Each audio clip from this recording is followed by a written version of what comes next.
So we're really going to make an exhaust out of sprue. The same sprue you get into any kit. It's really about cutting it down to the straight sections, and away we go. So the key is to start with an anchor point. So for me, it's up around the engine, and that will always be the location where I place the exhaust as I start to make the bends. And you really want to follow the contours of the undercarriage, and so the bends go different ways, different locations. So I use a Posca to mark out where I want to add a bend. You can use a marker, it's fine, and then a barbecue lighter to heat up the area, just warm enough to allow you to bend. And then by locating the exhaust back in the same location, I just press down, adding some pressure where I want that bend to start coming in.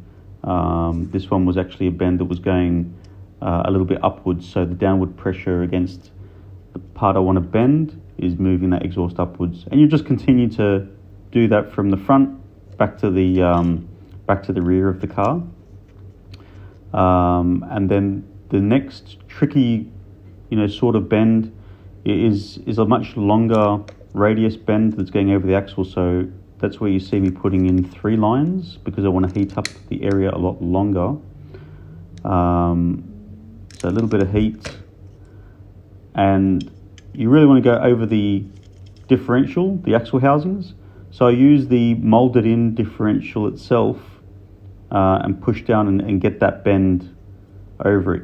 Now you don't want it to be too hot, and you don't want to push it too fast, because it'll start to thin out the exhaust or thin out the sprue, and then your exhaust looks a little bit thin and not as realistic.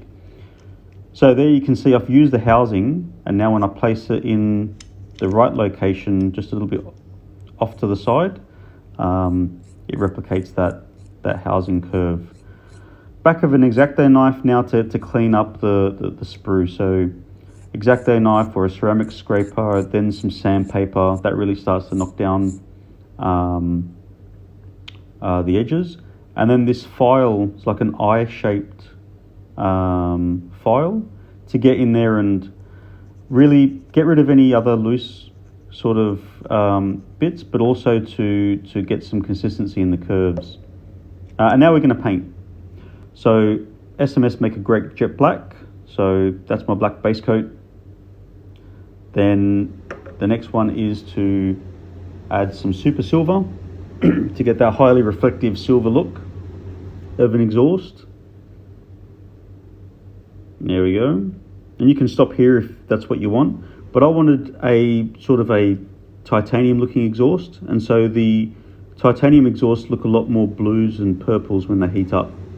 So I'm using an X-Acto knife, and I'm dragging it over this orange matte, which is a brand called Infini, INFINI, and I got that from Scale Riders, and it allows you to consistently cut strips of masking tape. That's 3M painter's masking tape, and then I'll start applying those strips of masking tape onto the exhaust, basically in the locations where I would imagine that a piece of exhaust would have been cut, right? So after a curve, in between some straight pieces, etc. And so these will eventually become your weld marks, because as they heat up in the thinner sections. The weld mark is obviously a thicker section of the exhaust. Then I use a series of clear candy paints. So like I mentioned, mostly blues and purples here. Purples in the hotter sections, which is usually the tighter curves, faded into blues. And then you can add a little bit of yellows in between. And as you start to take away that tape, it exposes the silver at the base. And that's essentially the look of your weld mark. Yeah. So it does start to look, heated up pretty much. The only edit I made is I had a little bit of red in some areas where I was just trying to get a more purple look. And I went back over that just near the rear axle. I went back over that with a little bit more purple after the videos. But you can start to see that heat treated, colored exhaust starting to come through now, and it follows the contours of the undercarriage.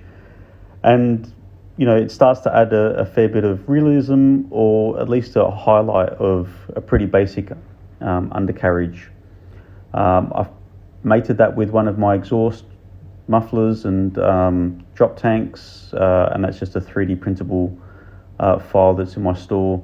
So I'll actually add my link tree link into the description of this video, so you got access to all of my stores and accounts, etc. And let me know how you go. Yeah, enjoy.